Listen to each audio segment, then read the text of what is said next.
जब कोई भी सॉफ्टवेयर बनता है तो उस सॉफ्टवेयर के क्या गोल्स और ऑब्जेक्टिव्स होने चाहिए वो आज के इस वीडियो में हम पढ़ने वाले हैं।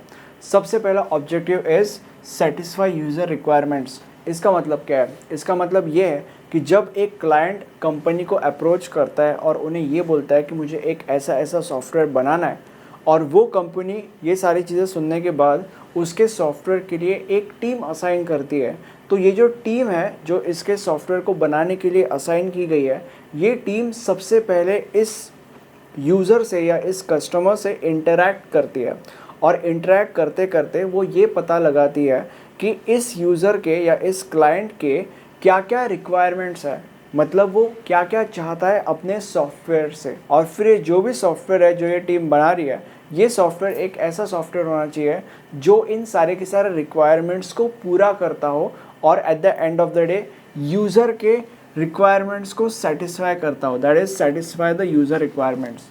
Now next is low maintenance and production cost. इसका मतलब ये है कि अगर सपोज एक क्लाइंट है जिसको एक सॉफ्टवेयर बनाना है और उसके सामने दो कंपनीज है, company X and company Y. दोनों के दोनों कंपनीज सेम ही काम करती है, बट दोनों के दोनों कंपनीज में सिर्फ और सिर्फ एक डिफरेंस है, विच इज़ कंपनी एक्स जो है उसका सॉफ्टवेयर को प्रोड्यूस करने का यानी कि बेसिकली सॉफ्टवेयर को बनाने का और उस सॉफ्टवेयर को मेंटेन करने का कॉस्ट जो है वो बहुत ज़्यादा है, और जो कंपनी वाई है उसका सॉफ्टवेयर को बनाने का कॉस्ट यानी कि प्रोड्यूस करने का कॉस्ट और सॉफ्टवेयर को मेंटेन करने का कॉस्ट बहुत कम है। तो तुम्हें क्या लगता है, क्लाइंट एक्स के पास जाएगा या वाई के पास जाएगा? ऑब्वियसली जो क्लाइंट है वो वाई के पास जाएगा, और ऐसा इसीलिए क्योंकि वहाँ पे जाने के बाद उसको सेम ही काम मिलने वाला है बट बहुत कम दाम में यानी कि बहुत कम पैसों में, और इसलिए बहुत ज़्यादा चांसेस बढ़ जाता है कि जो कस्टमर है वो अपना सॉफ्टवेयर कंपनी वाई से बनवाएगा। ठीक है, और इसीलिए जब एक सॉफ्टवेयर बनता है तो ये जो कॉस्ट का फैक्टर है ना उसको हमेशा ध्यान में रखा जाता है। Now next is delivery time. इसका मतलब ये है कि जब भी एक कंपनी एक सॉफ्टवेयर को बनाती है तब सॉफ्टवेयर को बनाना चालू करने से पहले ही एक टाइम अलोकेट किया जाता है उस सॉफ्टवेयर के लिए, मतलब इस टाइम फ्रेम के अंदर ये सॉफ्टवेयर बनना ही चाहिए। और अगर उस टाइम फ्रेम के अंदर ये सॉफ्टवेयर नहीं बना तो इसके क्या डिसएडवांटेजेस होते हैं?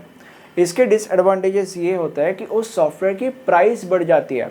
इसका मतलब ये है कि अगर सपोज कंपनी ये डिसाइड करती है कि सॉफ्टवेयर एक्स को बनने के लिए 10 दिन होने चाहिए, मतलब 10 दिन के अंदर ही ये सॉफ्टवेयर एक्स बनना चाहिए। अब मान लेते हैं कि उस सॉफ्टवेयर एक्स को बनने के लिए 13 दिन लगे, तो ये जो एक्स्ट्रा 3 दिन लगे ना, इन एक्स्ट्रा 3 दिन के अंदर जो सॉफ्टवेयर डेवलपर्स है उन सॉफ्टवेयर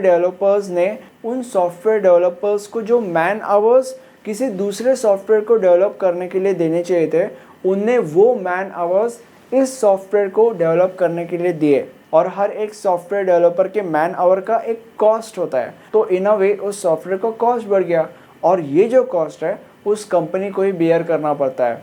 ठीक है, तो बेसिकली इससे कंपनी का नुकसान हो जाता है, और इसीलिए हर सॉफ्टवेयर के साथ एक टाइम फ्रेम डिसाइड किया जाता है और हमेशा ये ऑब्जेक्टिव होता है कि वो जो सॉफ्टवेयर है वो उस टाइम फ्रेम के अंदर ही कंप्लीट हो जाना चाहिए।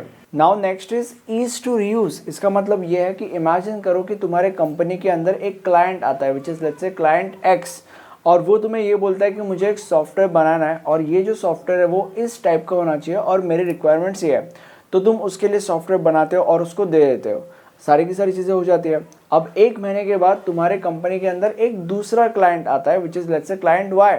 अब ये जो क्लाइंट वाई है वो तुम्हें ये बोलता है कि मुझे एक सॉफ्टवेयर बनाना है जो इस टाइप का होना चाहिए और मेरे रिक्वायरमेंट्स ये है। अब क्लाइंट वाई को जो सॉफ्टवेयर बनाना है वो सॉफ्टवेयर जिस टाइप का है उसी टाइप का क्लाइंट एक्स के लिए जो सॉफ्टवेयर तुमने बनाया था वो था।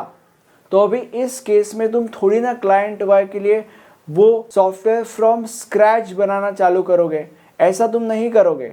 इस केस में जो सॉफ्टवेयर तुमने क्लाइंट एक्स के लिए बनाया था उसी सॉफ्टवेयर में तुम थोड़े चेंजेस करोगे, थोड़े मॉडिफिकेशंस करोगे according to the requirements of client Y, और फिर जो सॉफ्टवेयर बन के आएगा वो सॉफ्टवेयर तुम क्लाइंट वाई को दे दोगे। तो बेसिकली तुमने एक सॉफ्टवेयर को यहाँ पे रीयूज़ किया, और इसीलिए जब भी तुम एक सॉफ्टवेयर बनाते हो हमेशा तुम्हें ये कंसिडर करना चाहिए कि इन फ्यूचर वो सॉफ्टवेयर तुम रीयूज़ करोगे, तो हमेशा तुम्हारा जो सॉफ्टवेयर है वो बनाते वक्त ही वो सॉफ्टवेयर रीयूजेबल रहना चाहिए।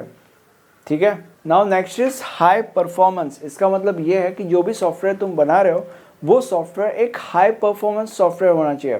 अब हाई परफॉर्मेंस सॉफ्टवेयर का मतलब क्या होता है? इसका मतलब ये है कि जो सॉफ्टवेयर तुम बना रहे हो वो सॉफ्टवेयर ज़्यादा फास्ट होना चाहिए, ज़्यादा पावरफुल होना चाहिए, ज़्यादा बेटर रिजल्ट्स प्रोवाइड करता हो वो software as compare to all the other normal softwares उसी के जैसे। ठीक है, अब इसका फ़ायदा क्या है?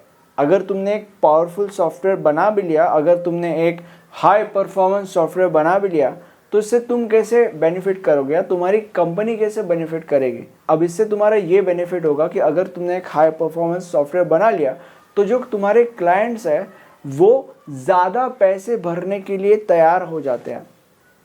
और इस केस में ऐसे भी हो सकता है कि अगर तुम एक हाई परफॉर्मेंस सॉफ्टवेयर बनाते हो और बाकी की कंपनीज नहीं बनाते, तो ये जो तुम्हारे क्लाइंट्स हैं या जो नॉर्मल क्लाइंट्स हैं वो तुम्हारे पास आएंगे और ज़्यादा पैसों में तुमसे वो सॉफ्टवेयर खरीदेंगे। ये उसका फ़ायदा होता है।